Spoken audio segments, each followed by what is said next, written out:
Freeman on the Sunday Rock Show. We're going to be listening to some of the highlights from our recent concert. Well, not that recent, last October I think it was, at Hammersmith Odeon. And I'm going to talk you through some of the songs from that concert which represent the 20 years of Jethro Tull's long history to date. In fact, it's our 20th anniversary this year, so there'll be a few new things from Tull, plus a few recompiled oldies from Tull later in this year, out in record form. So, hold on to your hats and wallets and probably your ears as well, as we kick off with Songs from the Wood. Let me bring you songs from the woods to make you feel much better than you could know. Better than you could dust you down from tip to toe. Dust you down from tip to toe. Show you how the garden grows. Show you how the garden grows. Hold you steady as you go. Hold steady as you join the chorus if you can. It'll make of you an honest man. Let me bring you love from the fields. Poppies red and roses filled with summer rain to heal the wound and still the pain that threatens again and again as you drag down every harvest lane. Lights on celebrations here, our toast to honor and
That was called Songs from the Wood, and you will forgive me if I lapse into pidgin English, having returned from Le Continent. Not incontinent, that's okay. We've been on the continent. So I'm not used to an English-speaking audience, as it were. But what sort of requests? Yes, we do requests. What was that again, sir? Just as well, because it's the only other one we know. Here we go.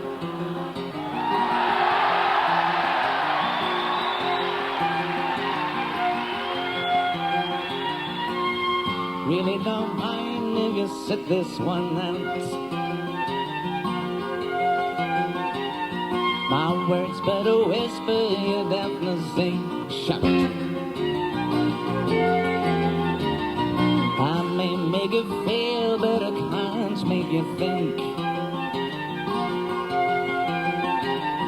Your sperm's in the gutter, your life's in the sink. So you ride yourselves over the fields, and you make all your animal deals, and your wise men don't know how it feels to be thick as a brick.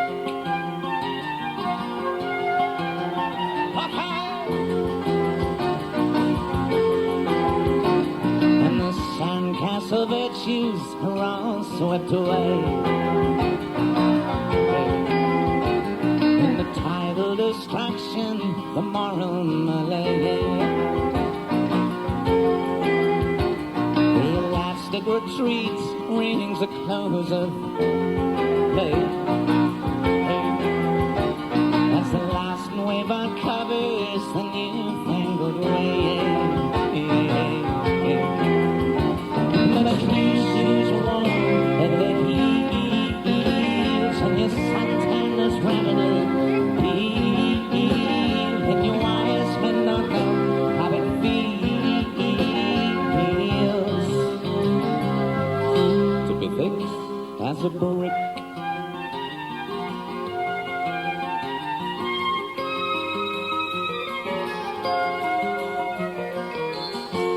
And the love that I feel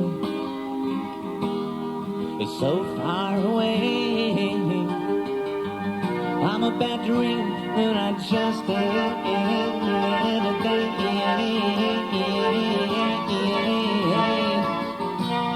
And you shake your head, yes, you said it's a shame.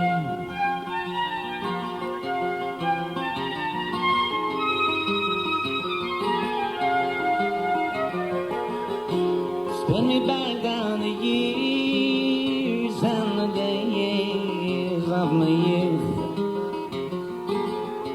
Draw the lace and black curtains and shut out the whole truth. Spin me back down the ages, let them sing the song.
Thick as a Brick. That was one of the more golden oldies that we still play bits of even today.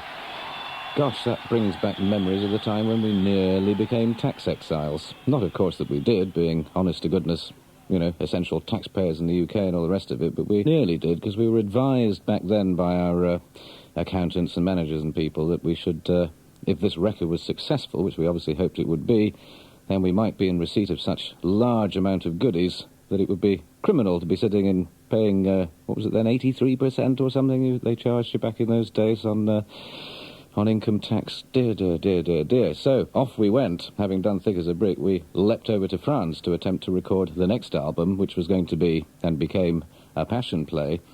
And we were halfway through doing that one. Not terribly well, in fact, because it was in a French studio that lots of famous people had gone and made lots of famous records in, and we just never got on with the place, or with the people, or with the food, for that matter. And we were sitting there getting in a total mess trying to make passion play when we heard that good old Thick as a Brick had actually got to #1 in America. And not only that, but we'd actually been received with, not exactly open, but begrudgingly open arms as residents of Switzerland, where we could stash the loot, you see, and live, famously evermore, you see, and never have to pay any tax in the UK. When the awful reality of having to live in Switzerland and send our children, should we ever have any, to Swiss schools and learn to speak French and whatever else, hit us, we then thought, goodness me, this doesn't sound like the life at all. So we all jumped on the plane that very same day and fled back to England, tail between our legs and hands firmly in our pockets to dispense the necessary goodies to the taxman. And we became UK residents, firmly and forevermore, and set about redoing Passion Play in the London studio where we usually worked. And that was a much more successful recording, we felt at the time, although, of course, it created a vast amount of almost a furore from the likes of good old Chris Welch at the Melody Maker, who decided that he really loathed and hated the thing, and gave us a bit of a caning, publicly speaking, on the front page of Melody Maker, and caused a rather hysterical response from our manager, who put about a story that Jethro Tull had quit because we were so upset and angry at the bad critical reviews we'd had, which wasn't true at all, because we never quit. It was just one of these sensational stories that everybody spent their time trying to dream up in order to get on the front page of Melody Maker, which in retrospect wasn't so terribly important after all. Anyhow, we never quit, and we struggled on. But funnily, we've never actually played any of Passion Play to this very day. After the tour that we did where we played the whole thing, we never actually managed to play it on stage again. And although every year or whenever we dig out our old album covers to decide what we're going to play on tour, Martin and I sit down and sort of wrestle with the enormity of trying to pluck some tidbits from the Passion Play album to do on stage, and always comes to the conclusion that it never seems to work when we pull those little bits out and try and play them in isolation.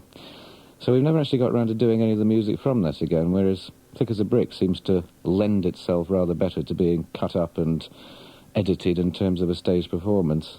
Or at least that's how it seems to us, but then we're probably the last people to know how it actually sounds out front.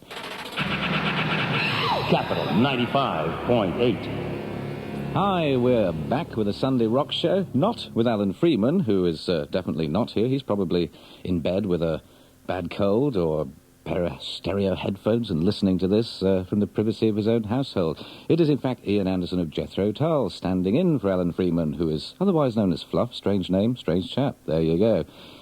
Anyway, this is some more stuff from our recent concert at Hammersmith Odeon, and in fact, the next one we're going to hear, the next two songs we're going to hear, are actually from our new LP, which was made after a somewhat extended layoff of 3 years, they tell me. And we finally dragged ourselves away from fish farming and windsurfing and playing with Fairport Convention and the various things that various members of the group do when they're off duty, so to speak, to go into my little studio at home to drag out something in the way of a new record. And in fact, there's a good time to mention that I get a lot of people say to me, why does it say on the album cover that this album was recorded behind the door which used to be white but isn't anymore, and other various cryptic comments about the location of the recording. It is, in fact, just the sort of outbuilding behind the kitchen, which is the most convenient place to actually try and make records if you don't want to go to work every day, and beats the hell out of having to travel up to London and pay somebody 80,000 or... What was it that... what are they called? The Trevor Horn group? No, the Frankie Goes to Hollywood group. 750,000 quid to make a record. Goodness me. I have recording costs that probably equate with the electricity bill and the cost of coffee for me and a well-known brand of fizzy mineral water for Martin, who's on some kind of an absurd health kick at the moment and looking all the worse for it. So I make records on the cheap now, and after all these years, it's a great doddle to sit in my own little studio behind my own knobs and dials and flickering lights and grumbling tape machines and everything and make records without the aid of all those true blue professionals who helped us over the years. And it actually makes life a lot more interesting, because when you're sitting... I mean, recording is a lot of sitting around, I have to say. I mean, you're waiting there for the drummer to try and find his sticks, you're waiting for the bass player to get some new strings onto his bass, or pick himself up from the floor, in the case of Dave Pegg, in some blind, drunken stupor. And you just sit, and you sit, and you sit. And there's a lot of sitting around before I actually get the chance to go and, play the flute or the guitar, whatever it is I do. So... it's great. It passes the time playing with the knobs, watching the flickering dials and flashing lights, and trying to remember how to actually make records, because it's quite a complicated job, so I believe. Anyway, we managed it, and we had, I think really, for the first time, an album that we got almost as good reviews as we got bad reviews for Passion Play. Now that's extremely worrying to somebody like me who's got very used to getting bad reviews over the years, and to suddenly start getting good ones, you think, goodness, what am I doing wrong? Still, all will be revealed with the benefit of hindsight when I look back on this one a few years later. This is a track, in fact, one of the ones that typifies the rebirth of Martin Lancelot Barré, the health fiend, in his exuberant return to noisy, over-the-top electric guitar playing. This is called Steel Monkey.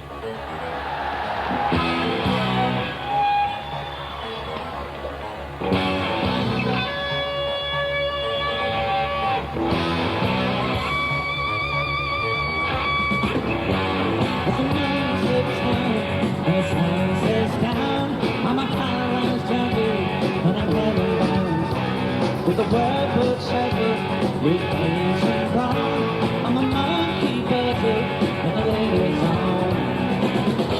But can you guess my name? But can you guess my trick? I'm gonna catch her every lady. Think you might be right, but if you guess it's free, feel me out of your knees. Guess what? I'm a steel monkey.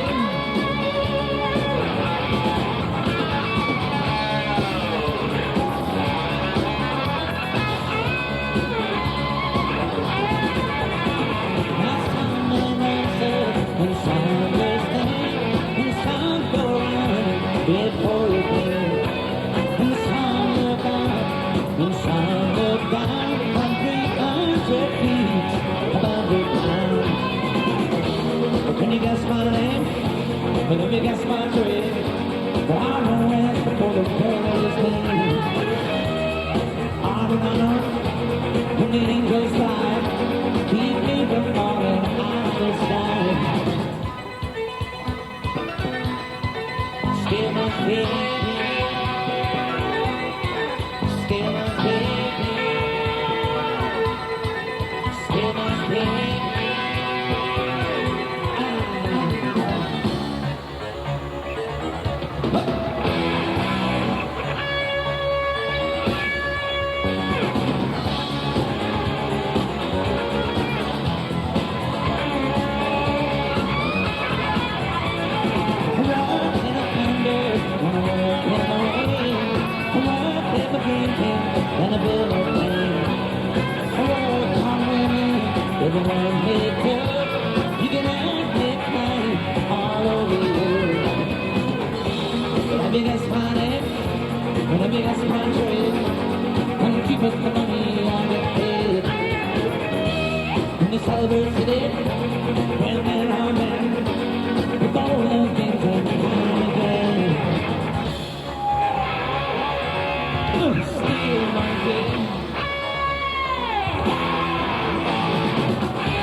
Thank you. That was a song from our new LP, Crest of a Knave, as the Germans quaintly entitled it.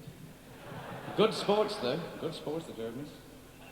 Sorry, I didn't mean that. 2-0 now, isn't it?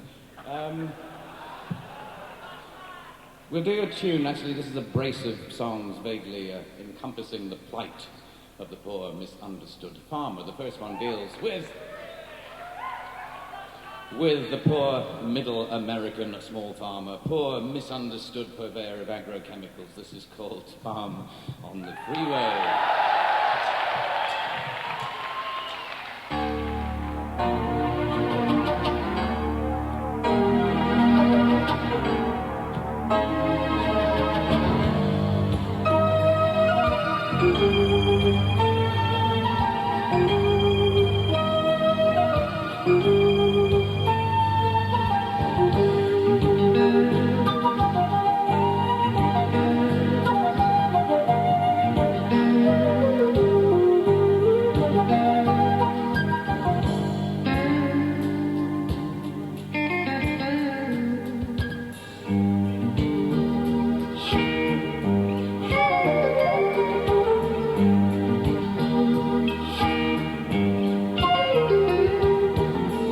9 miles and 2 strands topped with barbed wire,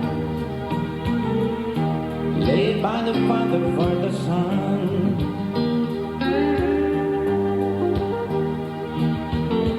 Good shelter down there on the valley floor, down by where the sweet stream runs.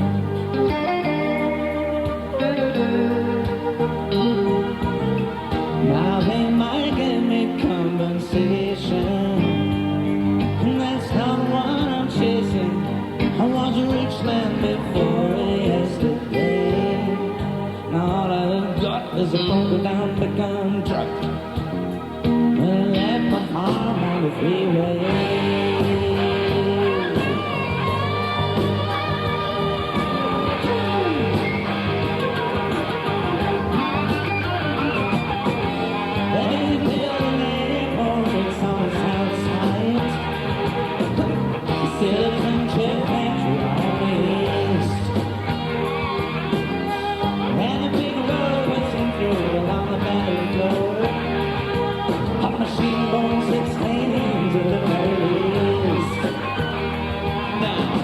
They say they gave me compensation, and that's not what I'm chasing. I was a rich man before yesterday. Now all I have left is a broken down pickup truck. Looks like my farm is a freeway.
feather feet found in the dust.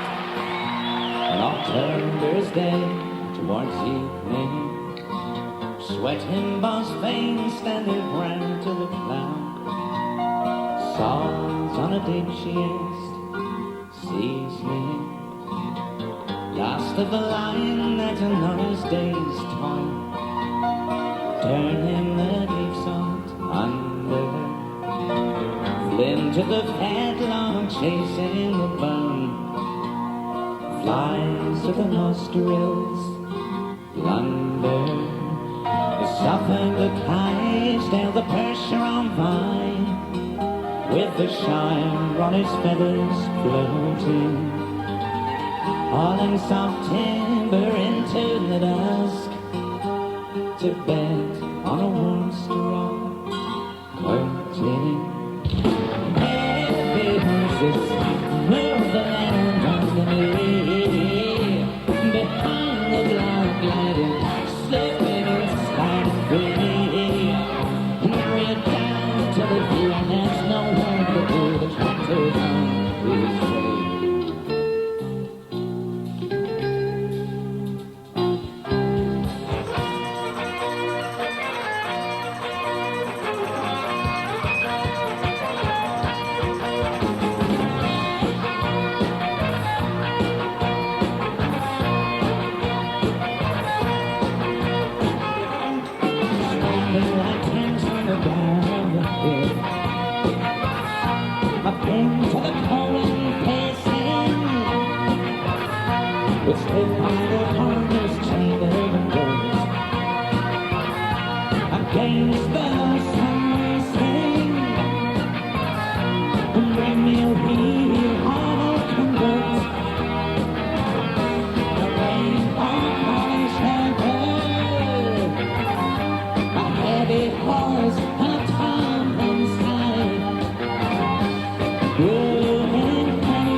Sweating boss veins standing ground to the cloud. Salt on a dish yes, seasoning. Bring me a wheel of oak and wood, a rein of polished leather, a heavy horse and a tumbling sky, brewing heavy weather. Heavy horses move around underneath, behind the black light, slipping and sliding free. Now you're down to the view, and there's no work to do. The tractor's on its way. Oh, heavy horses move around underneath, behind the black light, slipping and sliding free.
Well, that was Farm on the Freeway, a track from the new album, followed by Heavy Horses, which takes us back a little way, not too far, somewhere around 78 if memory serves. I think that marked, if not the end, a point close to the end of the longest-running Jethro Tull lineup, which featured Barry Barlow on the drums, John Evans on the keyboards. We had, at the time, John Glasscock playing bass, who just replaced Jeffrey Hammond, and David Palmer. David Palmer was floating around there, and as the second keyboard player and sort of orchestral advisor when we allowed ourselves to be distracted by lady cellists and violin players, all of which was not without problems, as you can well imagine, boys and girls. And I suppose with some fondness we look back on those times, although I think it was a band that on a good night, was terrific. We were sometimes subject to the odd little fracas between the band members for various reasons, which we won't go into tonight. But Heavy Horses was a good record. Heavy Horses was one of those two. I suppose you instinctively pair it with Songs from the Wood as being the two that kind of got into this sort of vaguely sort of countrified and sort of, dare I say, sort of folky kind of influences. Perhaps I daren't. It wasn't really folk music, just more of a kind of an awareness of the roots, I suppose, that we might lay claim to, apart from the obvious ones of the blues and the stuff that we listened to when we were at school and took up the cudgel on behalf of, following on from the Rolling Stones and all those people who took that as their basic form of music. And I think we sort of went into a more eclectic thing and sort of fiddled around with all sorts of stuff, and the folky bit was almost inevitable, although I suppose it's not so evident these days. Kind of back to the blues and the rock and roll again now. Having got that out of our systems, sorry Dave, I'm meaning Dave Pegg, of course, who still struggles on gallantly trying to introduce his mandolin, or my mandolin, or even worse, Martin's mandolin, into every new record we make. But sorry Dave, we'll bring it back one day. Heavy Horses, good record. Also, a lot of lineup changes in the band when you think about it. I mean, we started with old Mick Abrahams, who's now what does Mick Abrahams do? He gives business advice to aspiring rock musicians, which is a strange thing to be doing, since he's the one fellow I can think of who's probably made all the worst business decisions that you could possibly make, but maybe that's what gives him the credentials, I don't know. Good luck, Mick, wherever you are. And Clive Bunker with the 6-inch solid log drumsticks that he used to thrash away. He was a good bloke, old Clive. See Clive from time to time, still plays, good man. Ah, dear, those were the days. And Jeffrey Hammond, who sort of, I think, supposing really that he must have made about enough money that if he invested it quietly, could live off it and his wife for the rest of his natural-born life, decided to do just that and quit the group, although we were all very sad to see him go and all asked him to stay. He nearly rejoined, actually. It was something you probably don't know. He nearly rejoined. He actually came for a very private, intimate little get-together with Martin to see if he could still remember how to do it, and to play the bass, that is. So it didn't work out. Jeffrey finally gave up and said, no, can't do it anymore, definitely isn't going to come back to me, and put it away forever. And he now luxuriates in some country house or something in some far part of the country, and paints, which was always his first love. That's what I believe he does, and good luck, Jeffrey. Still, anyway, after these reminiscences and after a few more lineup changes, we'll get back to some more Jethro Tull music. Hi, you're back with Ian Anderson of Jethro Tull, sitting in for Alan Freeman on his Sunday Rock Show. Well, it's sort of really my Sunday Rock Show, since he's not here to conflict. We're going to do a song now, which is from an album that I mentioned to you before, the Songs from the Wood album, and probably reflects the kind of music that old Davy Pegg thinks is the optimum amalgam of styles, since it has a kind of folky thing at the back of it, and it's essentially still sort of moderately stirring, sort of rockish. Of course, Dave Pegg likes this one because it's where he gets to swagger in front of the stage and pretend to be walloped on the bottom with a riding crop, which is usually cunningly concealed behind my monitor. And I usually tease him by saying that he enjoys it. The fact of the matter is he loves it. I mean, he doesn't just enjoy it, he just lives for this moment when he gets this profound recognition from me, because I tend not to look at Dave Pegg much on stage, usually because I start giggling. So I don't look his way very often during an evening until I have to actually sort of make that precise point of aim, you know, actually meet with that little spot indelibly marked on my mind and his right buttock, which is this bit that he loves. I don't know why he likes it. Sometimes I actually hit him a little harder than usual, just to remind him that I'm the singer and I'm the one they're really watching. But old Davy Pegg still goes for it. He loves it. This is called Hunting Girl. I think it was actually on the original tape box. It was called Highborn Hunting Girl, but that sounds a bit highfalutin and a bit too complicated, so we just refer to it as Hunting Girl, and we hope you enjoy it.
Wandering around the hills across the field of old barrel and your heart. And on the miles to race behind the handless chase to where the path was part. One flame like made his heart with years of hands to clear. I have lost the gate, but she did wait until the path had disappeared.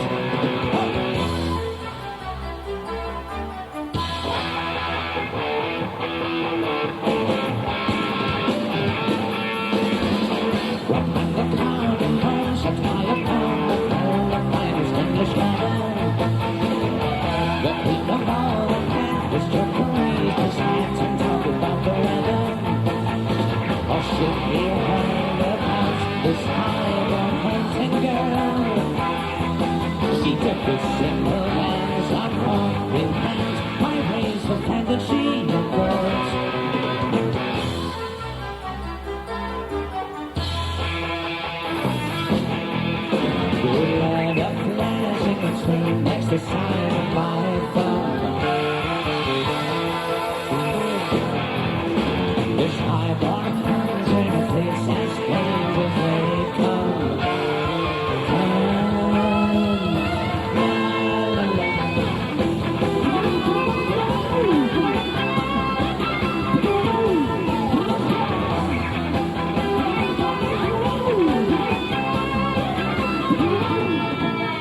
I'll try to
We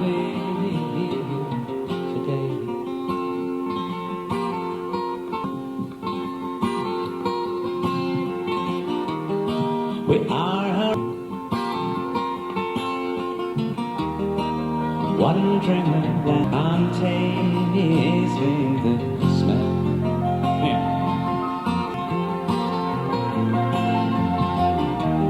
of toast as the, and it's only the giving.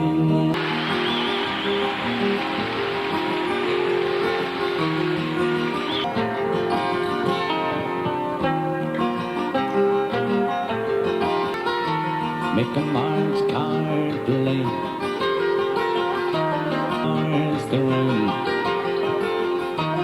In the wee hours I'll meet Biden Ringill. Much blues.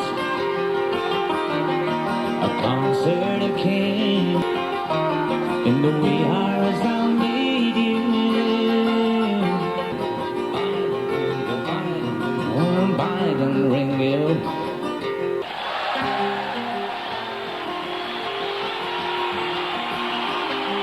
Of my musical pedigree that has an appreciation and an affinity for that sort of music, especially because of the contrast that it creates with the noisy stuff. I mean, for a start, it actually gives me a chance to rest the old ears, as well as rest the other parts of me, which feel the strain and the pain. So they serve a useful function, but I think in terms of dynamics, in terms of interest for me and the boys in the band, and hopefully the audience as well, it's that kind of setting one thing against the other that is part of what I think Jethro Tull is about, or what I hope other people think it's about as well, is a band of some contrasts. Wond'ring Aloud, I mean, that goes back to 1970, 71, on the Aqualung album. In fact, back then we recorded two songs, one called Wond'ring Aloud and another one called Wond'ring Again, the sequel. I mean, it's better than calling it Wond'ring 2. I mean, as in Jaws 1, 2, 3 and 4 and all the rest of it, but I don't know, I don't know whether it was a good one or not. I was asked to rake up Wond'ring Again, find a tape of it to send to this opera company in New York. Now, don't laugh. I mean, don't muck about. This is serious. They're actually doing... And I was like, stop laughing. I told you this is serious. They're actually doing an opera. I mean, a serious artistic work. Publicly funded, I hasten to add. A serious artistic work based on the Aqualung album, and this is being put together even as we speak, back there in New York City. And whether or not it ever makes it over here, or whether it dies a death on... Now, there's an idea. It'll die a death on the first night. All I've got to do is send Chris Welch out there to review it, and we'll hear no more of the dreaded opera, will we? Anyway, they're going to do, I think, Wond'ring Again as a candidate for some of the music in this opera, which is, I think, going to have lots of naked girls and be really sort of, arty, if that is a definition of what being arty is all about. I rather think it probably is. Anyway, Wond'ring Aloud is a fun one for me to do. Trouble is, you can only hear it. I mean, if you're me, you can only hear it about half the time, because these quiet songs, what you all forget, you see, when you're sitting in an audience, especially if you're a noisy audience, like in Seattle or in Frankfurt or somewhere, what you forget is that when you shout out, "Yeah, Tull, hey!" actually, that sounds louder to me than the sound of me singing and playing in the monitors. So what I'm actually, what appears to be the soundtrack that I'm accompanying is actually a series of exhorting shouts and jubilant whistles and whatever else that come back from the audience. And I get in a bad mood when that happens, because I kind of like to hear it. At least if I hear it, then I can sympathise with the audience a little bit more if there's a bum note. But if I can't hear it, I don't see or hear the bum notes, and I wonder why, why they don't like it. It's a shame. Anyway, I like it when everyone is really, really quiet in the acoustic songs, and I get a chance to enjoy them as well. It's about the only time I really ever do hear myself when I'm on stage. Sometimes it's good, sometimes it's bad. But there you go. Ringill was the second one. Ringill, again, for those people who say, what is a Ringill? Or should they be saying, where is Ringill? Because Ringill is actually an ancient, and this is getting to the really boring stuff, this is an ancient hill fort, actually, in a part of Scotland with which I have connections. It was built in or around the 10th or 11th century as a sanctuary for these people who lived there and dreaded the invasion of the Danish Viking hordes that came in to plunder and pillage and sort of the other stuff they did, which is not really for talking about on the Alan Freeman show. And they hid in this kind of hill fort thing that was by the edge of the sea and waited until they'd gone away. I don't know if they went away. I rather think they didn't go away. I think they stayed and got into the hill fort and got on with you-know-what, because a lot of the people up there have Scandinavian surnames these days, like Anderson, for example. There's a whole village of Andersons just across the other side of the loch. Now, there's a story. Anyway, Dunringill's a goodie, and another quiet one, and after this rather quiet and sombre ramble into nostalgia and my past, we'll let you all relax for a moment and listen to this brief message. Now, that's what they say in America when they have a commercial break. They say, "We'll be back after this message." And I'm never quite sure what the message actually means, but it must be something very important, so let's listen. You're listening to Capital Radio and the Sunday Rock Show. Not Alan Freeman this time, but Ian Anderson of Jethro Tull, continuing with this concert, live, Hammersmith Odeon, October 1987. Not that long ago. Not long to the next one either, because we'll be, even as you're listening to this, the plans are afoot, back in the old warehouse office to dust off the Tull gear and make things ready for another assault on a number of nations, in fact, since we're planning to go off and do the rounds in sort of open-air concerts around America in June and a quick thrash around Europe, culminating in something in the UK at the end of July. Won't tell you what yet, still a secret. Basically, I don't know where, but I've got an idea. Somewhere in the London area. It'll be a little outdoor event. Hope you can come. Anyway, so that's the story where we are to date. Dusting off the gear, dusting off the old stage boots, getting ready again. It can be a lot of fun. It wasn't a lot of fun, though, back in the early days, because in the early days, it was a struggle, actually. The first 2 years, I mean, the only thing I ever really wanted to be when I left school... Well, no, that's not true. The two things that I wanted to be were a policeman or a singer in a rock and roll band, and I actually tried to be a policeman. I actually went as far at the age of 16 when I ran away from school, going to the local recruiting office in Blackpool, where I passed through puberty, and asked to be signed up as a police cadet in the force. And I had this sort of interview with the inspector in charge of recruitment, and I was doing quite well in the interview, saying all the right things and answering all the right questions, and he seemed pretty pleased, and he thrust the form that required my signature in front of me, and I was pen poised, ready to put my name there, sign up for life, and he said, "Oh, I don't suppose you've got any O-levels, have you?" And I said, "Oh, yeah, I've got some of those, all right." He said, "What, have you? How many?" And I said, "Well, 8. And he snatched the form away and said, "Why do you want to be a policeman, then?" And that really worried me. I thought, "No, wait a minute, this can't be right." I thought you're supposed to, being a policeman, have a few O-levels, you might be a better policeman. But he didn't think so. He thought that either I should have none at all, or I should continue with my studies and get A-levels and a university degree. And he packed me off down the road and said, "Look, you come back when you've got a university degree, young man, and I'll give you a proper job in the police force." And he was actually probably right, because what I was after was a career in the police force.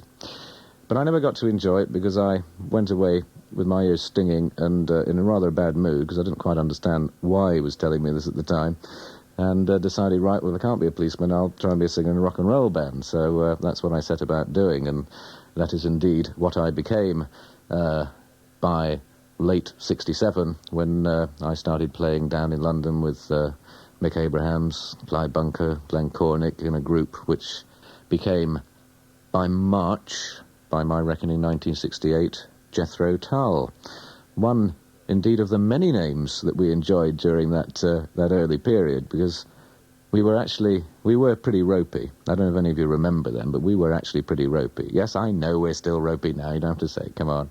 We were actually pretty wretched then, and it was the only way we could get return bookings at any of the clubs we played at was to pretend to be somebody else. So our agent used to give us a different name every week in order to try and get us booked back into the such-and-such blues club. And we would appear yet again, a couple of weeks later, at a place that we'd played at and, been not well received. We would arrive again, this time billed as something else, or somebody else. In fact, the only way we ever knew who we were supposed to be, because our agent never told us, was by looking at the billboard outside the club, and whatever was the name of the group playing, or whatever groups were playing, whichever we hadn't heard of before, we assumed that must be us, and we'd go and announce ourselves as the Ian Henderson Bag of Blues, which is one of the names that I remember we had. And the club owner would say, wait a minute, haven't I seen you before? And I say, no. Oh, you mean my brother in that other band that played a couple of... Oh, he's terrible. That's a lousy group. You don't want to book them again. And they begrudgingly would let us sit, and we'd have another bash at it under a new name. And in fact, Jethro Tull was the name that stuck, only because John G., the chap who ran the Marquee Club in Wardour Street, was the first man who actually said, when he rang up the agent the next morning, hey, that band you sent me last night, he said, they're actually quite good. I'd like to book them again next week. And so we had to stick with the name we had that week, which just happened to be Jethro Tull. And that's the true and incredibly boring story of why we're called Jethro Tull and not something else. Thank God we're not called Ian Anderson's or Ian Henderson's Bag of Blues, or one of the other names that we had at the time.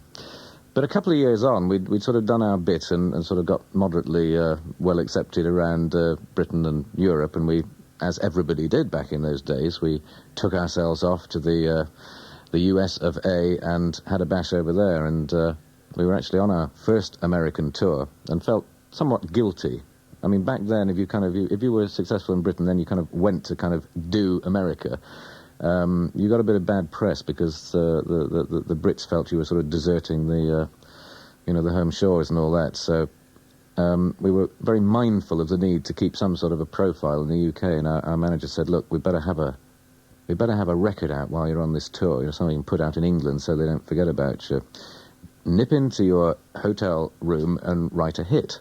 Now that's a bit difficult to say to somebody like me, because I mean, writing hits is not what I am about or ever was about, but I went off into this lonely holiday room isolation in Boston, I think it was, and put pen to paper, which is a complete lie, because of course I can't read or write music. I put, in fact, guitar to cassette tape, and sort of got some ideas for a song, which we recorded the following week in a very cheap and nasty little recording studio somewhere in Long Island, and recorded the song, which is called Living in the Past. And there's a song that, having done it, in fact, I think the vocals were done in San Francisco or somewhere later on the tour. We sent it back, and it actually became a moderate sort of top 20 hit-ish, and did rather well for us, even though we weren't there, I think, at the time to enjoy it ourselves. But we did eventually squeeze in the odd Top of the Pops, or whatever it was, to promote it. And by that time, it actually got to the point where it didn't really... I mean, it sounded very contrived to me, the song, and it sounded very very obvious, because people thought of Jethro Tull as the one-legged flute player and, a few other old cronies behind. And it just seemed sort of such an obvious sort of record that I kind of really didn't like it anymore. And I don't think the others did either. So, apart from having made the record, we never actually played it on stage. I think we probably tried once to play it on stage in those days, but it was a bit of a disaster, so we just abandoned it. And it never saw light of day again until about 5 or 6 years ago, when Peter Vitesi joined the band to play keyboards, and it was something he remembered, from when he was 3.5 years old, as hearing on the radio, and he sort of rather liked, and he started playing it one day, and we kind of joined it and thought, well, I suppose it's got some quaint promise to it, and we learned it again, and rather than just try and recreate the record, we sort of expanded it and added to it, and well, I'll tell you the rest in a minute. This is called Living in the Past.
I said.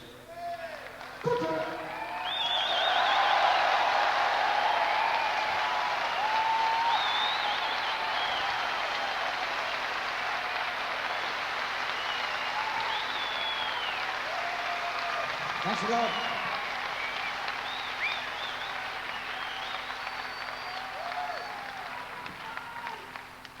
Thank you. This next song was actually began live as a rather extended 20-minute piece. It was going to be half by a new album, but I bottled out and cut it down to a 10-minute quickie.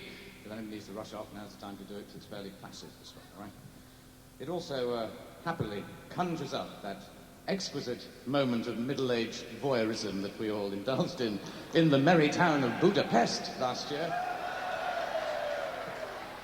When we saw this perfect, untouchable female form, I mean, she was just...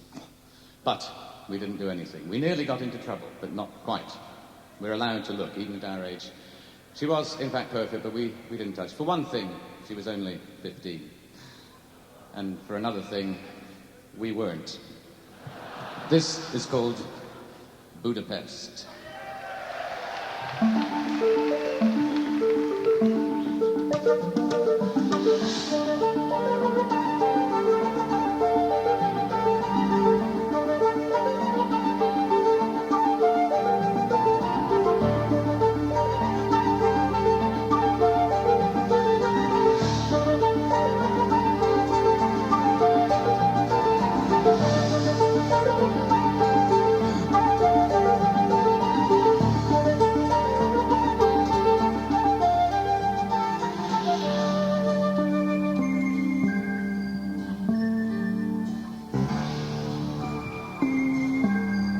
I think she was a middle distance runner.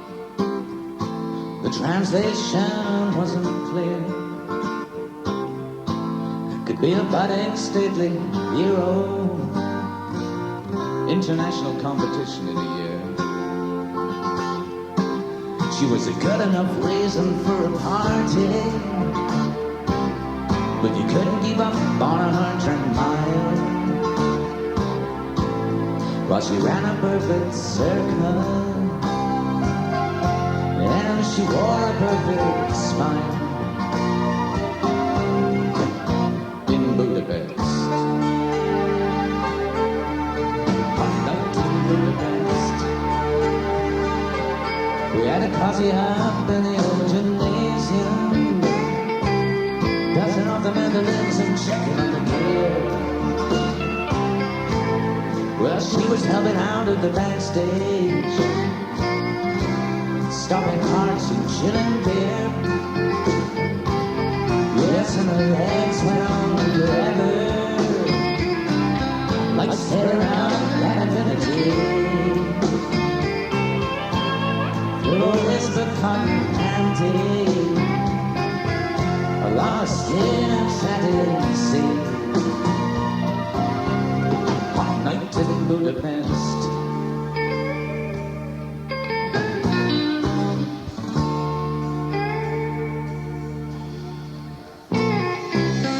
You can cut the heat, feel it back with the wrong side of the knife. Feel it blowing from the side pills. Feel like you were playing for your life, if not the money. Hey. Night in Budapest. She bent down below the icebox, then she stuffed some more warm and wine in, like some weird unearthly vision, wearing only t-shirt, pants and skin. You know it was just an empty muscle, but the boys and me were heading west. So we left her to the railroad in a hot night in Budapest. Oh, it was a hot night in Budapest.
much English language, she didn't speak much anyway. She wouldn't make love, but she could make good sandwich, and she poured sweet wine before we played. Hey, Budapest, cha-cha-cha. Let's watch you now.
I thought I saw her at the late night restaurants.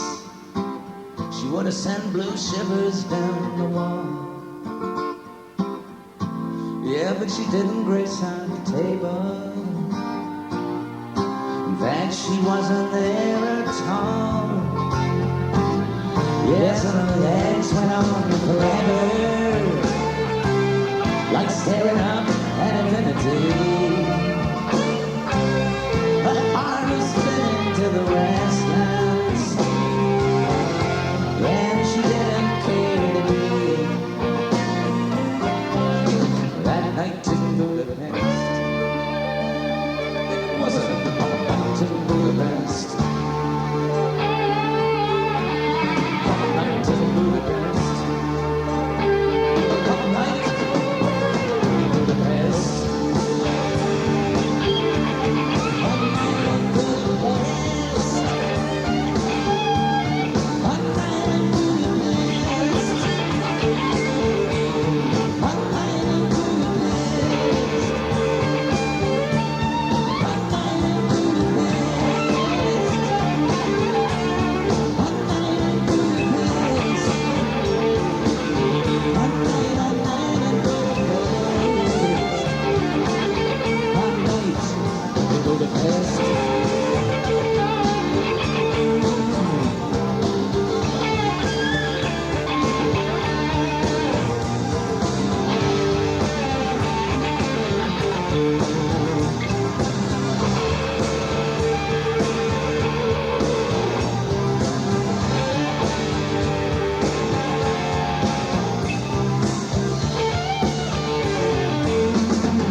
She wasn't there at all. It was a hot night in Budapest.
Well, I'm not sure if she was 15, 16, maybe she was as old as 70. I really don't know, but she was young. She was young. Brrr. Martin got into a lot of trouble. Me too. Best forgotten. But if you ever actually do have 3 or 4 nights to spare and you fancy a relatively cheap outing into deepest and darkest Europe, Budapest is a really good place to go.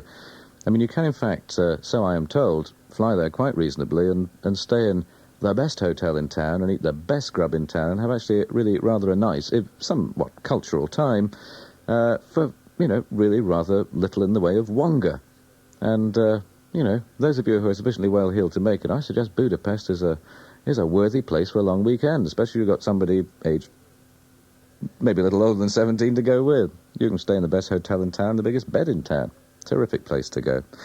But we were out there in '86. That was the summer raid tour. I mean, because we hadn't actually done a sort of tour for about 18 months, and we thought, well, let's give it a go and do the thing that we hate the most. Let's really put ourselves through it. What do we hate the most? I know what we hate the most. We hate playing outdoors in the summer the most. So let's go and do that and really suffer and see if we can get over that one. Then we'll try the other stuff again. So we got booked to do a few dates, starting off in as a warm-up in Milton Keynes as the special guest act, whatever that means, to Marillion, which of course is another story. only a precious 3 or 4 years before, Marillion had sent us a cassette when they were still a garage band or whatever in Aylesbury or somewhere, and begged to be the opening act on our date we played in the summer up in Yorkshire, the Theakston's Festival thing that we did, along with the blues band and some other folks. And Wang Chung. Wang Chung were great. I mean, Wang Chung were fantastic on TV. Wang Chung made fantastic records, but on stage, Wang Chung died the most unbelievable death. And I was really sad because I'd actually asked them to do it. You know, I thought people would like Wang Chung, but Wang Chung were actually at the time fairly wretched. And Marillion, who sounded fairly wretched on their cassette, actually turned out to be really good. Not only were they really good, but they also had, as I could remember from our sort of parallel appearance at the Sunbury Jazz and Blues Festival in 1968, they'd garnered this sort of a few people here and a few people there in the way of a really dedicated audience in their playing up and down Britain in clubs and whatever else. And when they actually appeared on some major event, there was this, you know, surprisingly large number of people who knew Marillion and knew their songs and recognised the talent and persona of the fishy fella, the singer. And Marillion went down really quite well, and we thought, great, you know, good boys. So it was really nice when a few years later Marillion invited us to be their opening act and remembered these chaps who'd given them, in a charitable fashion, their first sort of big date in front of a big audience. So we were very pleased to do that thing. We actually went on from Milton Keynes as an opener. We went off to Tel Aviv, where we'd never played before and had absolutely no idea of what to expect, except we might get sort of attacked by, you know, rockets or whatever else. And that was quite a weird one. Gave me, you know, you see this stuff on the news, you know, you see things about places like Israel, and you get a very sort of distorted picture about who they are and what they're doing. When you actually go there, it's just completely different. You know, it really hits you. The first thing that does hit you is they're rock and roll punters, actually. I mean, there's just a vast amount of people in that age group who get to see almost nothing in the way of Western rock and roll, or any kind of rock and roll for that matter, who, I mean, they're really just not really different. And in spite of the fact that you might be pro or anti-Israeli or whatever, I mean, you're talking about people of a certain age group and of for the most part, not at all dissimilar taste. So I actually find it quite an eye-opener to go there, modified my views somewhat about the Israelis. And they were a really good audience. We played to about 24,000 people, and the promoter saw us off at the airport, went straight to the Mercedes showroom to order himself a new car on the proceeds, and we had a jolly good time. We went from there, of course, to Budapest and on into Scandinavian places, but I think the interesting thing about that summer raid, as we called it, was that it gave us the feeling that maybe every couple of years, wouldn't it be fun? Yes, I suppose fun is the right word, certainly not necessarily financially rewarding for us, but fun anyway, to go to places that we haven't been before. I think that's one of the things about being a rock and roller after all these years, is that it's nice to kind of go almost as a tourist and actually do a gig at the same time. Because I never really got to... I haven't seen America, you know?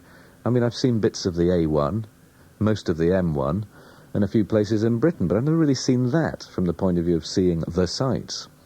So sometimes going to places, odd places like that, you actually can go and do a show and get a chance to go around and look at the museum, or go on the trip down the river in the boat, or do what the things that tourists do, and do a gig at the same time. And since you're not getting paid very much money, because they haven't got very much money to spend, it doesn't really matter.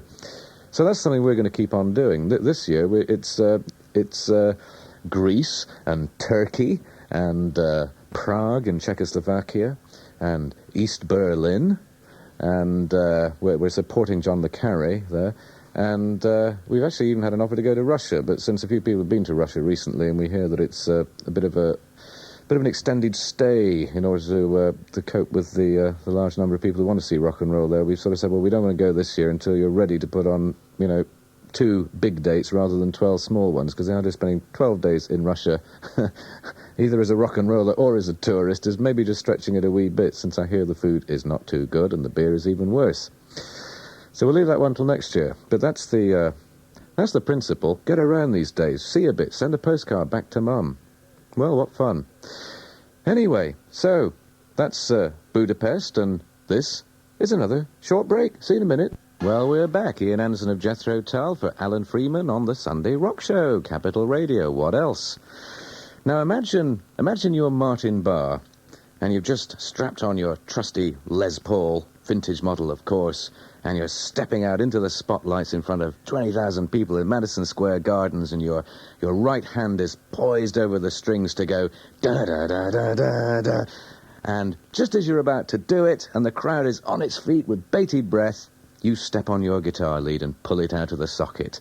Now, for those of you who've ever handled an electric guitar, let alone Martin Barr, you will realise that when the plug comes out of the socket, it's deado. There is nothing. Absolutely nothing. And this has happened to Martin so many times. I mean, like 2 times a week, 3 times a week, he would tread on that wretched guitar lead at the most crucial point in the performance, and silence would come out. And the roadies at this point are so terrified to come on stage and, actually be seen to be plugging it back in, because it looks so naff, I think is the word, that the only person who's got the nerve and wherewithal to actually plug Martin back in, who of course can't even find the lead because it's one of these telescopic curly ones that sort of shoots about 50 yards across the stage when it comes out, is me. So I have to run on at the point where I'm not supposed to be on stage anyway, finding the wretched guitar lead and leading it back in the middle of the spotlight, plugging it back into Martin's guitar, which the audience probably thought was part of the show. And here am I blowing it and tell you the truth that the wretched Martin trod on his bloody guitar lead once again. But that's the breaks. That's the breaks. Anyway, yes, da-da-da-da-da. Yeah, come on, you know the stuff. Let's go. Aqualung.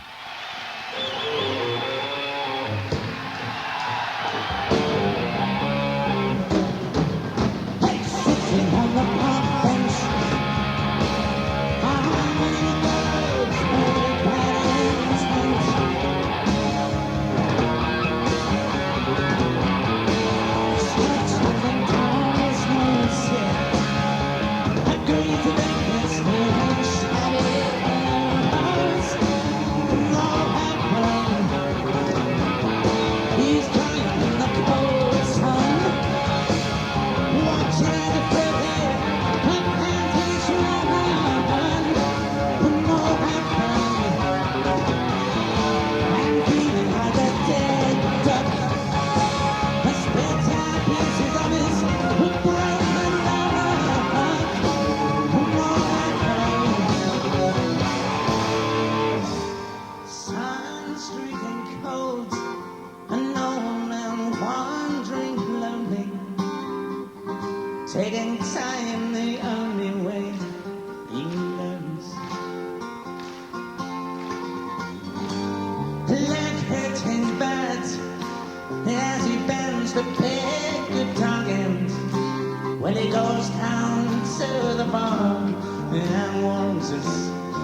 hands.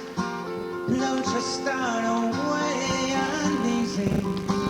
Oh, you poor old sod.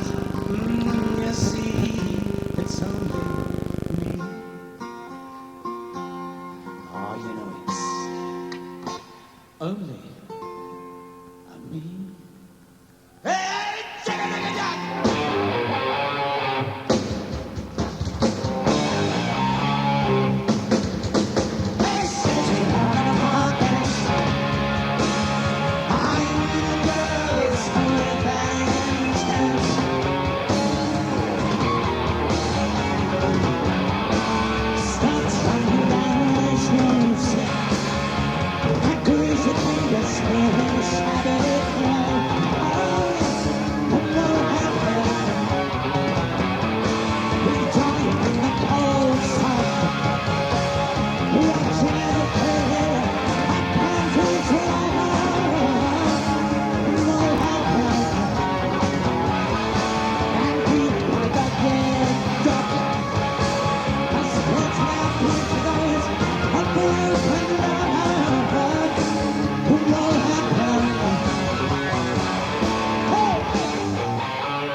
conversations one by one.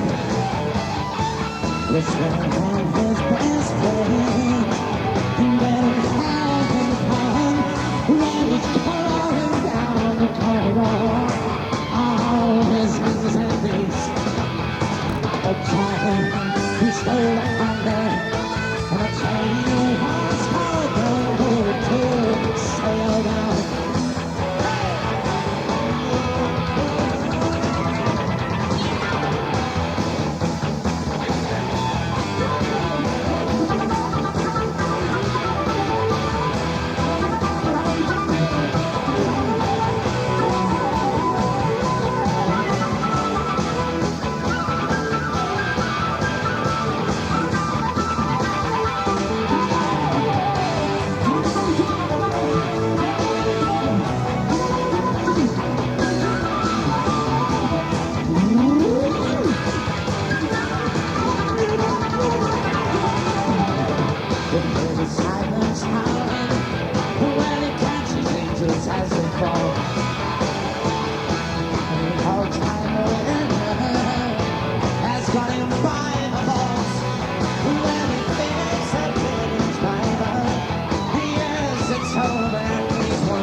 And your wise men don't know how it feels.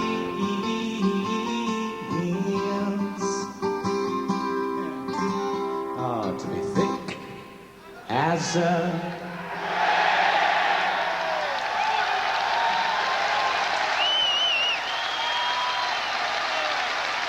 Thanks very much. It's great to see you again. We might be back.